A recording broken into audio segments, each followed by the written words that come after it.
I am Emily Harper, and I never thought I'd be the type of person who would question everything I believed about family love while holding a crumpled $10 bill in my shaking hands.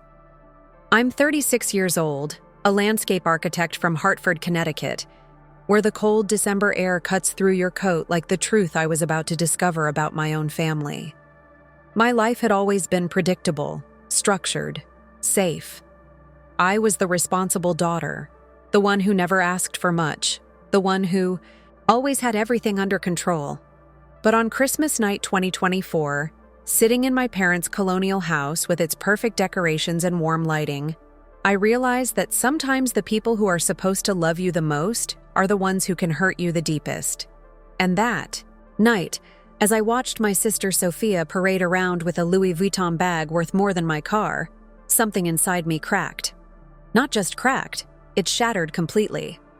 I am Emily Harper, and I never thought I'd be the type of person who would question everything I believed about family love while holding a crumpled $10 bill in my shaking hands. I'm 36 years old, a landscape architect from Hartford, Connecticut, where the cold December air cuts through your coat like the truth I was about to discover about my own family. My life had always been predictable, structured, safe. I was the responsible daughter, the one who never asked for much, the one who always had everything under control. But on Christmas night, 2024, sitting in my parents' colonial house with its perfect decorations and warm lighting, I realized that sometimes the people who are supposed to love you the most are the ones who can hurt you the deepest. And that night, as I watched my sister Sophia parade around with a Louis Vuitton bag worth more than my car, something inside me cracked. Not just cracked, it shattered completely. Chapter 1. The gift that changed everything. The wrapping paper crinkled under my fingers as I tore open what I thought would be my Christmas surprise. Around me, the living room buzzed with the familiar sounds of family, my dad's deep laugh, my mom's excited chatter, and Sophia's high-pitched squeals of delight. The Christmas tree stood tall in the corner, its golden lights casting warm shadows on the walls, making everything look perfect, like a scene from a holiday movie. But perfection has a way of showing its cracks when you look too closely. My heart hammered against my ribs as I pulled out a simple white envelope from the small box. No jewelry box, no designer logo, just an envelope. My hands trembled as I opened it, expecting maybe a gift card or a check. Instead, I found a single $10 bill and a note that read, "For your coffee fund. Love, Mom and Dad." $10. My throat tightened, and I felt heat rush to my face. Across from me, Sophia was practically glowing as she lifted a massive Louis Vuitton bag from its orange box, the leather gleaming under the lights like liquid gold. The bag was beautiful, elegant, expensive, everything that screamed luxury and love. "Oh my God, you guys!" Sophia shrieked, clutching the bag to her chest. "This is the limited edition one. It's like $60,000. $60,000. The words hit me like ice water. My stomach twisted into knots, and I felt the room start to spin slightly. I gripped the $10 bill tighter, the icy paper growing damp from my sweaty palms. Everyone was gathering around Sophia, taking pictures, admiring her gift, praising my parents for their generosity. "That's our princess," Dad said, beaming with pride as he wrapped his arm around Sophia. "Only the best for our baby girl." Mom laughed, that light musical laugh she always had when she was pleased. "Well, we know how much you love designer things, sweetheart. You deserve it." I sat there invisible, holding my $10 while my younger sister was treated like royalty. The contrast was so sharp, so brutal, that I wondered if this was some kind of joke. Maybe they were saving my real gift for last? Maybe this was just a funny moment before they brought out something meaningful? But as the minutes ticked by and everyone continued to fuss over Sophia's bag, reality settled in like a heavy blanket. This was it. This was my gift. "Well, Emily," Mom said, finally noticing I existed, At least now you can buy yourself a decent cup of coffee." The words hit me harder than any slap could have. The casual cruelty of it, the dismissive tone, the way she smiled like she'd made a clever joke. It all crashed over me at once. Dad chuckled, nodding in agreement. "That's right," he added. "Our Emily doesn't need fancy things. She's always been the practical one." Practical? The word tasted bitter in my mouth. Is that what they called it when they gave me scraps while showering Sophia with luxury? Practical? My cousin Jake, who'd been watching the whole scene, shifted uncomfortably on the couch. His wife Sarah looked down at her hands, clearly embarrassed by what she was witnessing. Even my 8-year-old niece seemed to understand something was wrong, her eyes darting between me and Sophia with confusion. I stood up slowly, my legs feeling shaky. The $10 bill was still clutched in my fist, and I could feel everyone's eyes on me now. The room had gone quiet, as if they were all waiting to see how I would react to this humiliation. "Thank you," I said, my voice barely above a whisper. "Thank you for the coffee money." Sophia looked at me for the first time that evening, her expression a mix of guilt and defiance. You know you're not really into material things anyway," she said, trying to justify the obvious inequality. "This bag would just sit in your closet. Would it? Or had they never bothered to find out what I might actually want because they'd already decided I didn't deserve it?" I walked to the bathroom, my heart pounding so hard I thought it might burst. Locking the door behind me, I stared at my reflection in the mirror. My face was flushed, my eyes were glassy with unshed tears, and my hands were still shaking. I looked at the $10 bill in my hand, this pathetic token of my worth in my parents' eyes. Suddenly, memories started flooding back like a dam had burst. Sophia's sweet 16 party with the live band and professional photographer while I got a cake from the grocery store. Her college graduation where my parents flew to California and threw her a party, while they missed my master's degree ceremony because it conflicted with their schedule.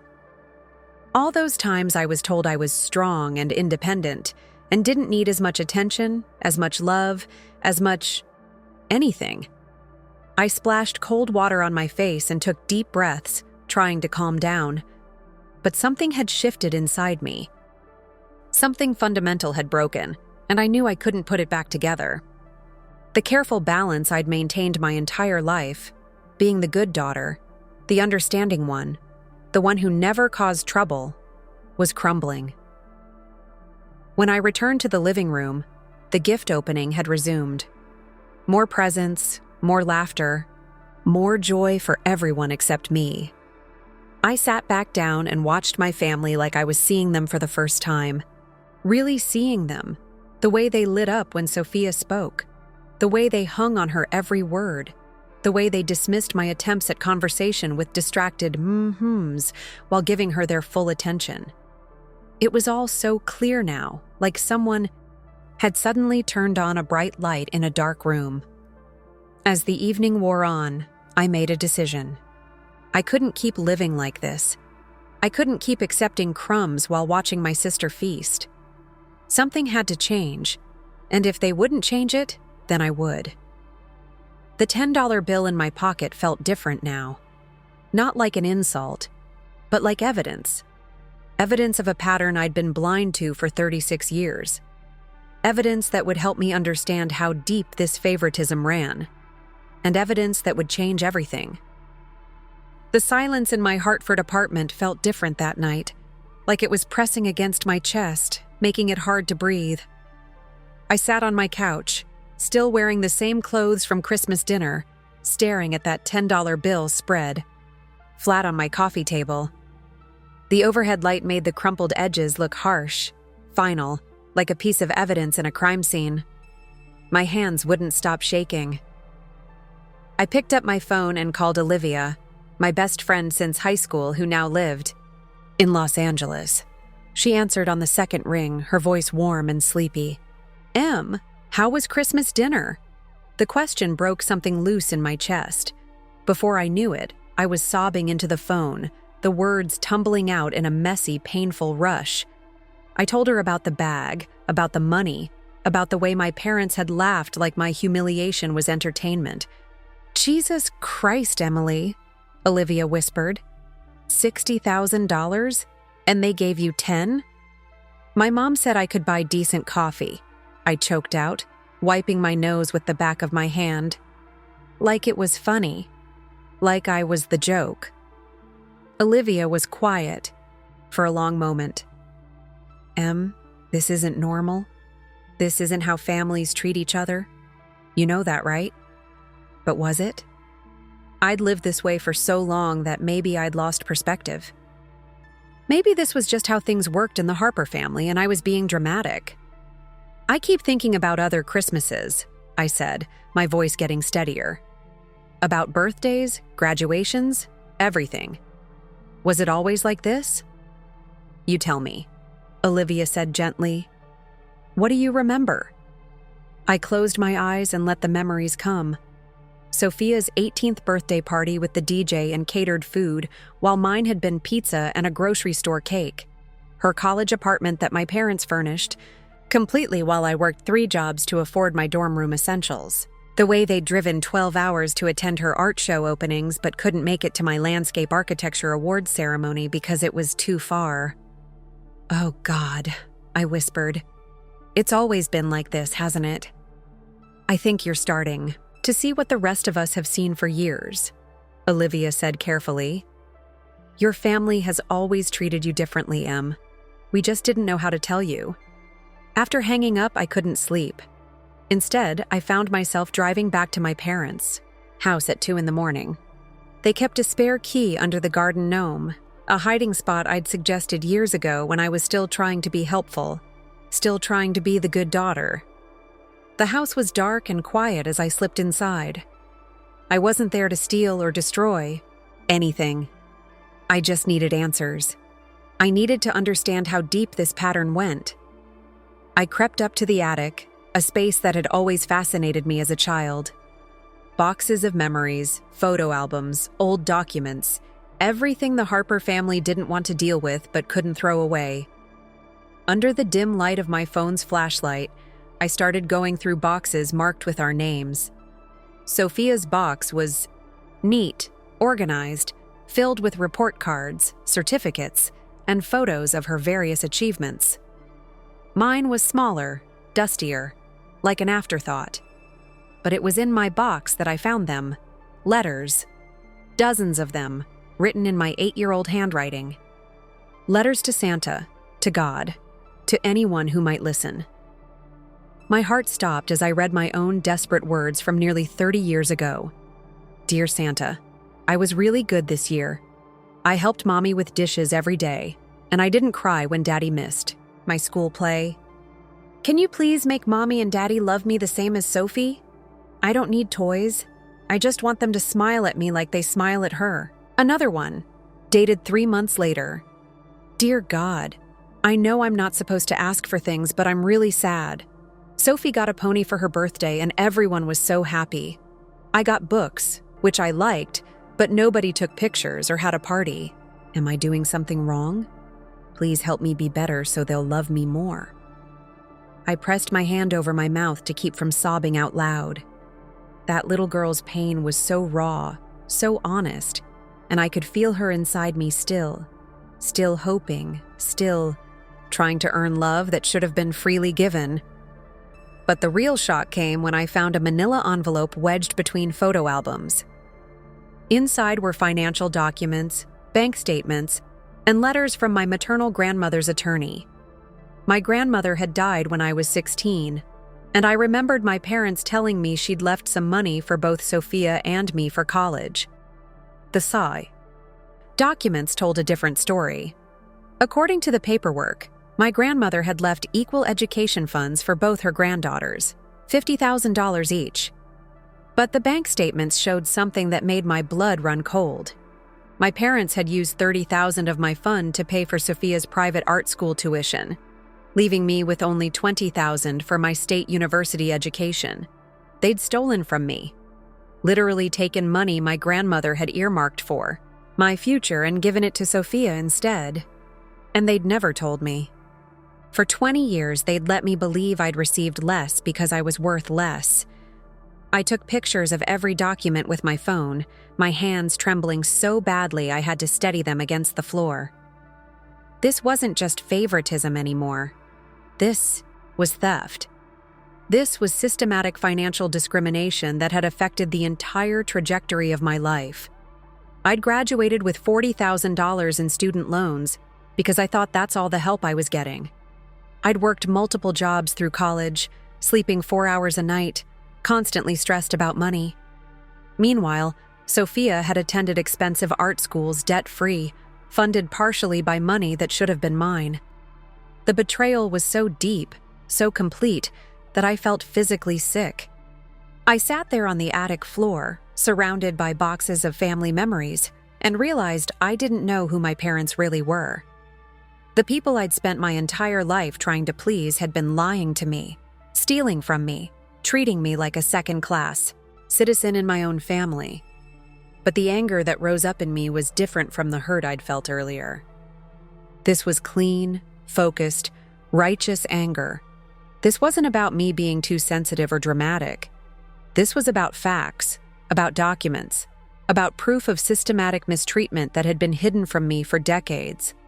I gathered every piece of evidence I could find and carefully put everything else back in place. As I drove home in the early morning darkness, my mind was already working, already planning. They wanted to treat me like I didn't matter? They wanted to act like I was invisible? Fine. But they were going to discover that invisible people can see everything. And sometimes they can do something about what they've seen. Back in my apartment, I spread the documents out on my dining table and stared at them until the sun came up.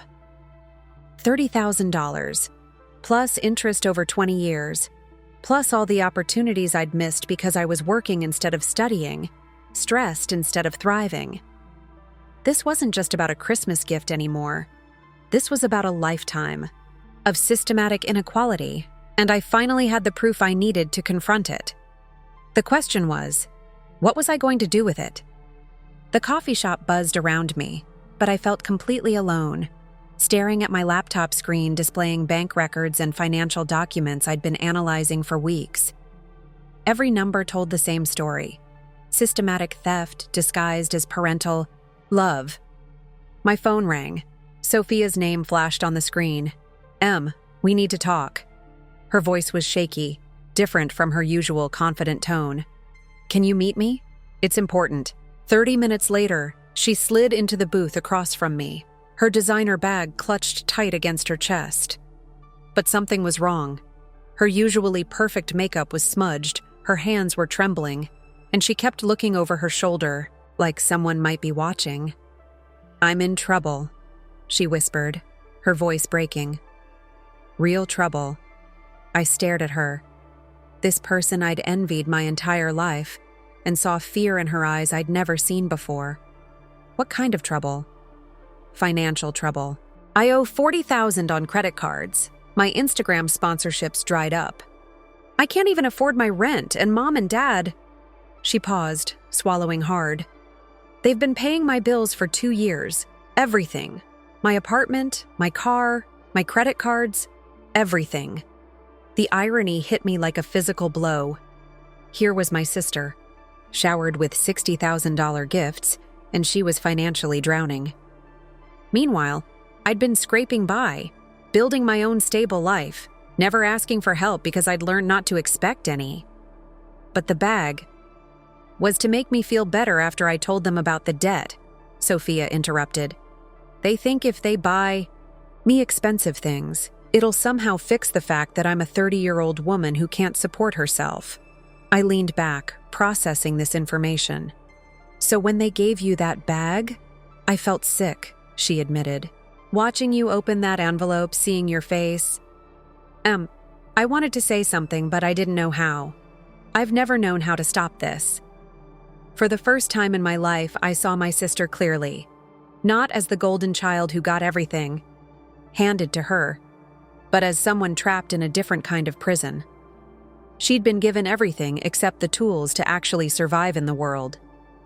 "Sophia," I found something at Mom and Dad's house, I said quietly, pulling out copies of the financial documents. Grandma's education fund. Did you know they took $30,000 from my share to pay for your art school? Her face went white. What? They stole from me to give to you, and you never knew. She stared at the papers, tears streaming down her face. Oh God, Em, I'm so sorry. They told me Grandma left more for my education because I was going to art school and it was more expensive. They lied to both of us, I said, feeling something shift inside me. They turned us against each other by making you feel entitled and me feel worthless. We sat in silence for several minutes, both of us crying quietly in that busy coffee shop. Two sisters finally seeing the truth about their family. I tried to talk to Dad about the Christmas thing, I said finally. He called me dramatic and jealous, said I was imagining things. Sophia winced. That's what they do. They make you feel crazy for noticing the obvious. She looked up at me with red eyes. Em, I want to fix this. I don't know how, but I want to try. It's not your fault, I said, and meant it. We were both damaged by this, just differently. But even as I said it, I knew forgiveness wouldn't be enough. The pattern was too deep, too systematic. They'd stolen money from me, lied to both of us, and created a family dynamic so toxic that even now, knowing the truth, I could feel myself wanting to protect them from consequences. That's when I realized something had to change. Not just for me, but for both of us. We couldn't keep enabling this dysfunction. We couldn't keep pretending this was normal. Sophia, I said, my voice getting stronger. I'm going to confront them, really confront them, with evidence, with proof. Are you going to try to stop me? She was quiet for a long time, staring at her expensive bag, this symbol of everything wrong with our family. Finally, she looked up at me. No, she said quietly. I think it's time someone told them the truth. The sound of clinking glasses and polite laughter filled the elegant reception hall at Martha's Vineyard, but my heart was hammering so hard I could barely hear anything else. Cousin Rebecca's wedding was supposed to be a celebration, but I'd turned it into my battlefield. I clutched my laptop bag tighter as I watched my parents work the room, all smiles and charm, playing the part of the perfect family. Dad in his expensive suit, Mom in her designer dress, both of them greeting relatives with warm hugs and proud stories about their daughters. Sophia caught my eye from across the room and nodded slightly. We'd spent weeks preparing for this moment, and she'd promised to stand with me when it happened. Ladies and gentlemen, I said, my voice cutting through the chatter as I stood up at my table, I'd like to share something with the family. The room gradually quieted, faces turning toward me with curious smiles. My parents looked pleased at first, probably expecting me to give some sweet toast about love and family. I opened my laptop and connected it to the venue's presentation screen. This is a visual timeline of the Harper family Christmas gifts from 2010 to 2024, I said, my voice steady despite my racing pulse. The first slide appeared, 2 photos side by side. Sophia's 18th birthday party with professional photographers and a live band. My 18th birthday with 3 friends eating grocery store cake in our living room. Gasps rippled through the crowd. This is Sophia's college graduation, I continued, clicking to the next slide. Mom and Dad flew to California, threw a party for 60 people, and spent $3,000 celebrating her art degree. Click. This is my master's degree ceremony in landscape architecture. They didn't attend because it conflicted with their weekend plans. The room was dead silent now. I could see my parents' faces draining of color, but I wasn't stopping. But the real story isn't in the photos, I said, bringing up a financial chart. This shows family spending on each daughter over 20 years. The total difference is over $300,000. Aunt Margaret gasped audibly. Uncle Tom was staring at my parents with a look of shocked recognition. "The most devastating part," I continued, my voice getting stronger, "is this. I displayed copies of my grandmother's will and the bank statements. Grandma left equal education funds for both granddaughters, $50,000 each. But $30,000 of my fund was redirected to pay for Sophia's private art school, leaving me with massive student loans while she graduated debt-free." The silence was deafening. I could hear someone's phone buzzing, the distant sound of waves outside, my own heartbeat thundering in my ears. "Emily, stop this right now." Dad's voice was low and dangerous. "This is inappropriate." "What's inappropriate?" I said, turning to face him directly. "Is stealing from your own daughter for 20 years and pretending it never happened." Mom stood up, her face flushed with anger and embarrassment. "You're ruining Rebecca's wedding with this drama." "I'm telling the truth," I replied calmly. "Something this family has never been comfortable with." Sophia suddenly stood up, her voice shaky but determined. "She's right. Everything Emily just showed you is true. I've been living on Mom and Dad's money for 2 years because they never taught me how to be independent. They just kept buying me things instead of teaching me life skills." The family members were looking at each other now, pieces clicking into place. Conversations they'd witnessed, inequalities they'd noticed but dismissed, moments when they'd felt uncomfortable but hadn't known why. "I have conditions for any future relationship with this family," I announced, looking directly at my parents. "First, public acknowledgement of this treatment and a genuine apology. Second, mandatory family therapy with a licensed professional. Third, restoration of the stolen education funds with 20 years of interest." Dad's face was purple now. "You ungrateful little—" "Careful," I warned, my voice like steel. Everyone's recording on their phones now, and they were. I could see the devices pointed in our direction, relatives documenting this family implosion in real time. "If these conditions aren't met within 60 days, I'll be cutting all contact permanently," I continued. "Sophia can make her own decisions about her relationship with you." I closed my laptop and picked up my bag. The entire room was staring at me like I'd just detonated a bomb in the middle of the reception.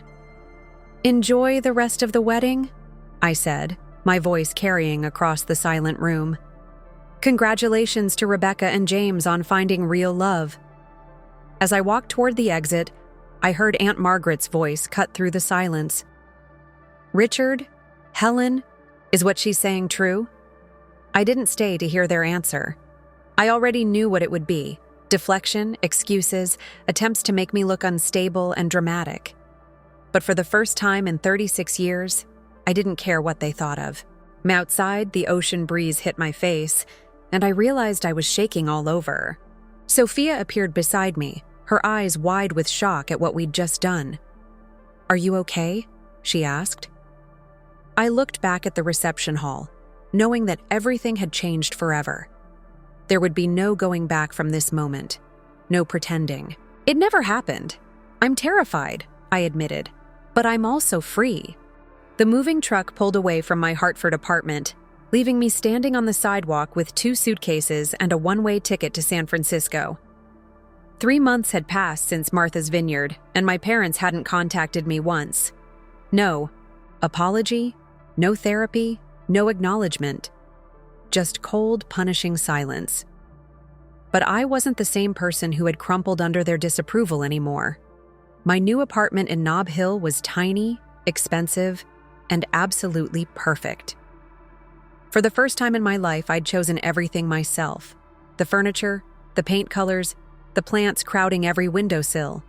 No one else's opinions, no family expectations, just my own taste finally given permission to exist. The sustainable landscaping firm I'd joined was unlike anything I'd experienced in Connecticut. My coworkers were young, diverse, passionate about environmental change. Maria, my supervisor, was a fierce Mexican-American woman who led with kindness instead of intimidation. "You have an eye for healing spaces," she told me during my first week, reviewing my designs for a corporate rooftop garden. "These aren't just pretty, they're therapeutic." The words hit me unexpectedly hard. Healing spaces. Maybe that's what I'd been trying to create my whole life, starting with myself. I was settling into this new rhythm when my doorbell rang on a rainy Thursday evening. I opened it to find Sophia standing there, soaked and shivering, her designer luggage scattered around her feet. "I left," she said simply, tears mixing with rainwater on her face. "I told them I couldn't live like that anymore, and I left." I pulled her inside, wrapping her in towels while she explained. She'd been in therapy since Martha's Vineyard, working through 30 years of learned helplessness and artificial dependence. When our parents demanded she choose between family loyalty and supporting me, she'd finally found her answer. "I've been afraid my whole life," she whispered, curled up on my couch. "Afraid that if I wasn't perfect, if I didn't need them enough, they'd stop loving me. But watching you walk away made me realize that wasn't love anyway." We spent that week talking like we never had before, really talking about the pressure she'd felt to be grateful for everything, the guilt of never earning what she received, the terror of discovering she had no real skills for independent living. "I want to learn," she said. "I want to be like you, strong, capable, able to take care of myself." "I wasn't born strong," I told her. "I was forced to be strong because they never gave me another choice." My first major project came 2 weeks later, designing a therapeutic garden for a trauma treatment center in Oakland. The timeline was brutal, the budget tight, but something about the challenge excited me in a way work never had before. I threw myself into research, studying how different plants affected mood, how water features could calm anxiety, how walking paths could be designed to encourage reflection without triggering claustrophobia. This wasn't just landscaping. This was creating hope in physical form. Then my parents showed up. I was presenting my initial designs to the treatment center's board when Maria burst into the conference room, her face flushed with anger. "Emily, I'm sorry, but there are 2 people in the lobby claiming to be your parents, demanding to see you immediately. Security is with them." My blood ran cold. Through the conference room's glass walls, I could see them. Dad in his power suit, Mom in her carefully chosen, concerned parent outfit, both of them radiating the entitled fury I knew so well. "Excuse me for just a moment," I told the board members, my voice surprisingly calm. In the lobby, they launched into their attack immediately.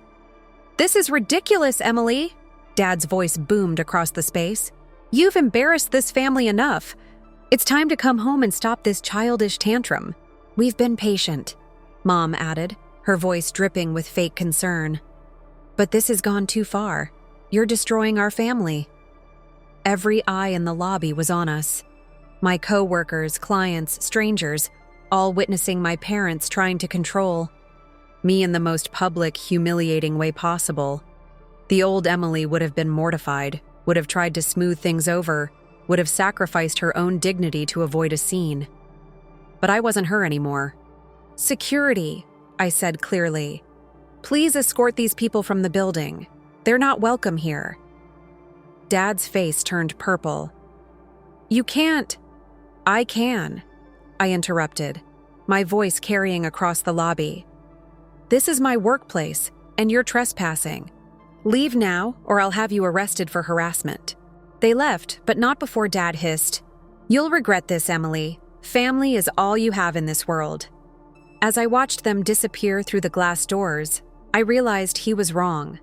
I'd spent 36 years believing family was something you were born into, something you had to accept no matter how badly they treated you.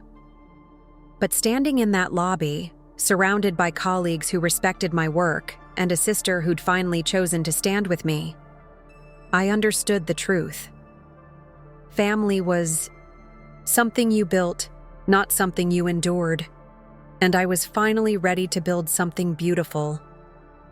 The therapist's office in Manhattan felt like neutral territory. Beige walls, comfortable chairs, and a box of tissues that I suspected would be empty by the end of our session. Dr. Williams had been recommended as a specialist in family trauma. And sitting across from my parents for the first time in 6 months, I understood why we needed an expert. Mom sat rigid in her chair, arms crossed, looking like she was attending a business meeting she didn't want to be at. Dad kept checking his watch, sighing heavily every few minutes to show his displeasure. They'd only agreed to this because Aunt Margaret had threatened to cut them off from family gatherings permanently if they didn't try to reconcile with me. "Let's start with why we're here," Dr. Williams said gently. "Emily, would you like to share your perspective?" I'd rehearsed this moment for weeks, but my voice still shook as I began. "I'm here because I discovered that my parents have systematically favored my sister over me for my entire life, including stealing money that was legally mine. I need them to acknowledge this pattern and commit to changing it if we're going to have any relationship moving forward." "That's completely unfair," Mom interjected immediately. "We've always loved both our daughters equally. Emily is just—" "Helen," Dr. Williams interrupted smoothly. "Let's let Emily finish." I pulled out the folder I'd brought: photos, financial records, documentation of 36 years of unequal treatment. As I laid out the evidence, I watched my father's composure begin to crack. "This isn't about love," I continued. "This is about actions, about choices, about the message you sent me every single day that I was worth less than Sophia." The silence stretched uncomfortably. Then something I'd never expected happened. Dad started crying. Not the manipulative tears I'd seen him use before, but deep, broken sobs that shook his whole body. Mom stared at him in shock, clearly having never seen him like this. "I was terrified," he whispered, his voice barely audible. "Terrified that you didn't need me. You were always so capable, so strong, so independent. I was afraid that if I didn't matter to you, you'd leave us behind." Dr. Williams leaned forward. "So you made sure she felt like she couldn't rely on you?" I thought. Dad struggled to find words. "I thought if she needed less, it meant she was stronger. I was proud of her strength, but I was also scared of it." Mom's face was pale as realization dawned. "I did the same thing," she admitted quietly. "My older brother was always the favorite in my family. I swore I wouldn't do that to my children, but She paused, swallowing hard. "I gave Sophia everything because I saw myself in her, needy, insecure. And I pushed Emily away because she reminded me of my brother, the one who got all the attention." "So you punished me for being strong," I said, my own tears starting to flow. "And you rewarded Sophia for being weak." "We damaged both of you," Dr. Williams observed. "Emily, by withholding support and validation. Sophia, by preventing her from developing independence and resilience." The session lasted 2 hours, and by the end, we were all emotionally drained. But something had shifted. For the first time, my parents had acknowledged the pattern, admitted their mistakes, and explained their motivations. It wasn't forgiveness, not yet. But it was understanding. As we walked out of the building together, Mom turned to me with tears in her eyes. "Emily, I know saying sorry isn't enough, but I am sorry. Truly, deeply sorry." Dad nodded, his usual confidence completely absent. "What do you need from us? How do we fix this?" I'd thought about this question for months. Continued therapy, all of us, together and separately, repayment of the stolen education funds, and time. A lot of time to rebuild trust. "And Sophia?" Mom asked. "Sophia is an adult who can make her own choices about your relationship," I replied. "But she's also in therapy, learning to be independent. That process needs your support, not your interference." 6 months later, I received a check for $30,000 plus interest. The money they'd taken from my education fund. It came with a handwritten letter from both parents, acknowledging their failures and committing to doing better. But the real breakthrough came when Sophia called me from her new apartment in Portland, Oregon, where she was working at an art therapy center for children. "I got my first real paycheck today," she said, her voice filled with pride I'd never heard before. "It's not much, but I earned every penny myself." "How does it feel?" I asked. "Scary," she admitted, "but also free. For the first time in my life, I feel like I'm actually living instead of just existing." Change was slow, sometimes painful, and often frustrating. But for the first time in our family's history, we were all telling the truth. And that truth, as brutal as it was finally setting us free. The little girl who had written letters to Santa begging to be loved equally was finally getting her answer. Not from magical intervention, but from her own courage to demand the respect she deserved. The smell of roasted vegetables and fresh herbs filled my San Francisco apartment as I put the finishing touches on Christmas dinner 2025. Through my kitchen window, I could see the bay sparkling in the late afternoon sun, a view that still took my breath away even after a year of living here. This Christmas was going to be different from anything the Harper family had ever experienced. "Where do you want these?" Olivia asked, holding a bouquet of locally grown flowers she'd brought. "From the farmer's market?" She'd flown in from Los Angeles to spend the holidays with me, along with 6 other people who had become my chosen family.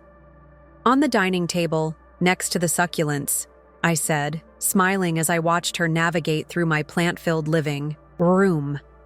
Every surface held something green and growing, therapy for my soul after 36 years of feeling withered. Maria arrived with her husband and 2 teenagers, carrying homemade tamales and stories from their family tradition. My neighbor James, an elderly man who'd been spending holidays alone since his wife died, brought his famous apple pie and grateful tears. Dr. Martinez had even stopped by earlier with flowers, celebrating not just the holiday, but my journey toward healing.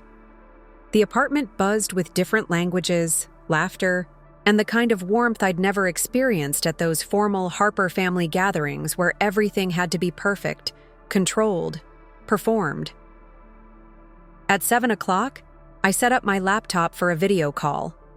Sophia's face appeared on the screen, calling from her own small apartment in Portland. She looked different, thinner, tired, but with a light in her eyes that had never been there before. "How's your first Christmas alone?" I asked. "Terrifying and wonderful," she laughed. "I made dinner for myself. It was terrible, but I made it with my own money, in my own kitchen, and nobody criticized the presentation." Behind her, I could see her modest living room decorated with handmade ornaments from the children at the art therapy center where she worked. No expensive designer anything, but everything chosen by her, reflecting her actual personality instead of what others expected from her. "Any word from Mom and Dad?" I asked carefully. "They called earlier," she said. "Invited me to Connecticut for New Year's. I told them I'm working. The center needs me for a special program with kids whose families are struggling during the holidays." I felt proud of her, this sister who was finally learning to say no, to set boundaries, to choose purpose over comfort. "They're going to therapy together now," she continued. "Mom sent me pictures from their sessions. It's weird seeing them actually work on themselves instead of just expecting us to accept their behavior." The transformation hadn't been instant or easy. My parents had fought the process every step of the way, making excuses, trying to rush reconciliation, wanting quick fixes for decades of damage. But slowly, with Dr. Williams' patient guidance, they were beginning to understand how their own childhood traumas had shaped their parenting. As dinner progressed, I found myself telling stories I'd never shared before. Memories of feeling invisible, moments of quiet desperation, years of believing I wasn't worthy of love or attention. My chosen family listened with the kind of focused attention I'd craved my entire life. "You know what I realized?" I said, raising my glass of wine as the evening wound down. "I spent so many years trying to earn love from people who were incapable of giving it freely. But love isn't something you earn. It's something you deserve, just for existing." Olivia wiped tears from her eyes. "Look at you, getting all wise in your old age." 37 isn't old," I protested, laughing. "Old enough to know better, young enough to start over," Maria said, raising her own glass. As my guests began to leave, I stood in my kitchen washing dishes and feeling something I'd never experienced before: complete contentment. Not happiness, dependent on others' approval, not satisfaction tied to achieving impossible standards, but deep, quiet peace with who I was and what I'd built. My phone buzzed with a text from an unknown number. For a moment, my heart clenched, wondering if it was my parents trying to contact me outside the structured boundaries we'd established. But it was from my grandfather in Florida, whom I'd reconnected with after decades of minimal contact. "Emily, your grandmother would be so proud of the woman you've become. The trust fund we're establishing will help you expand your therapeutic garden projects. Love changes everything, including how we understand the past. Happy holidays, sweetheart." I stared at the message, remembering that little girl who'd written desperate letters begging to be seen, to be valued, to be loved equally. She'd finally gotten her answer, not from the people she'd originally asked, but from the family she'd chosen and the strength she'd discovered in herself. The $10 bill from that terrible Christmas morning was framed on my bookshelf now, not as a reminder of pain, but as evidence of how far I'd traveled. It represented the moment I stopped accepting crumbs and started demanding the full feast of love and respect I deserved. Outside my window, San Francisco glittered with possibility. Tomorrow, I would return to work creating healing spaces for others, using my own journey through pain to help design gardens where people could find peace. Sophia would continue building her independence, one difficult but honest day at a time. My parents would keep working in therapy, slowly learning to love without conditions or comparisons. And I would keep building this new life, surrounded by people who chose to be here, who celebrated my strength instead of punishing it, who saw my worth without requiring me to prove it over and over again. For the first time in 37 years, Christmas had been exactly what it should be: AI. Celebration of love freely given and gratefully received.